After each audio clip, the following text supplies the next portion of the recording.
स्वागतम सुस्वागतम। स्वागत है मित्रों आप सभी का हमारे YouTube चैनल हिंदी साहित्य में।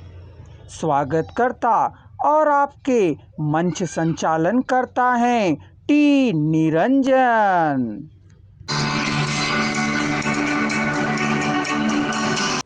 विश्व की प्राचीनतम संस्कृतियों की अगर हम बात करें तो भारत का पहला स्थान आता है। भारत संसार का एक प्राचीनतम विशाल देश है। इस भांति इसकी संस्कृति भी उदार, प्राचीन और गौरवशालिनी है। संस्कृति का संबंध मानवों की आत्मा और मन से होता है, किंतु सभ्यता का संबंध उसकी बाहरी वेशभूषा, खान पान और उठने बैठने से होता है। भारत संसार का महान देश है। यहाँ की सिर्फ संस्कृति ही विश्व पर अपनी छाप नहीं छोड़ती, बल्कि यहाँ के ऋषि मुनि तो वनों, नदी तटों और रमणीय पर्वतों की कंदराओं में बैठे ज्ञान की खोज करते ही रहते हैं। उन्हीं की इस खोज ने भारतीय संस्कृति का मार्ग प्रकाशित किया है। आज भी भारतीय संस्कृति का मूल आदर्श आत्मा का ज्ञान ही है। इसमें संसार के भौतिक तत्वों के प्रति कोई मोह नहीं रहता। पहले संत महात्माओं ने सत्संग केवल भारत में ही हुआ करते थे, पर भारतीय संस्कृति का चस्का विदेशियों को ऐसा लगा कि वे विशेष तौर से हमारे संतों महात्माओं को अपने देश आमंत्रित करते हैं सत्संग करवाने हेतु। मित्रों, समय समय पर देश में होने वाले धार्मिक आंदोलनों ने ही संस्कृति को और उदार बनाया है।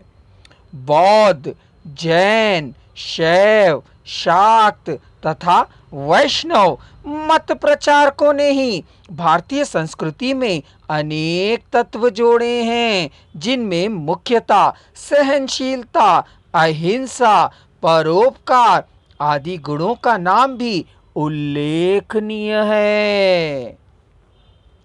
भारतीय संस्कृति की विशेषता तो हमें यहीं और किसी देश में नहीं मिलती। यहाँ भारत देश में सब धर्मों एवं संप्रदायों की शिक्षा को ही एक साथ लेकर चलना और सामूहिक रूप से देश को एक मानना। तभी तो भारत में ही नहीं बल्कि संपूर्ण विश्व में रामायण, पुराण आदि ग्रंथ पूजे जाते हैं। संस्कृति के तत्व के संबंध में अगर कहा जाए तो हम पाएंगे कि भारतीय संस्कृति 4 तत्व में विद्यमान है। वह है चरित्र, विज्ञान, साहित्य और धर्म। भारतीय संस्कृति में प्रेय और श्रेय के दोनों रूप स्वीकृत हैं। प्रेय से तात्पर्य है लोक में कर्म करते हुए अभ्युदय को प्राप्त करना, और श्रेय से तात्पर्य है आत्मिक उन्नति को प्राप्त करना। भारतीय संस्कृति साहित्य के माध्यम से विदेशों में भी प्रचारित हो चुकी है। यही कारण है कि आज विदेशी विश्वविद्यालयों में भी भारतीय दर्शन पर पठन पाठन शोध हो रहा है।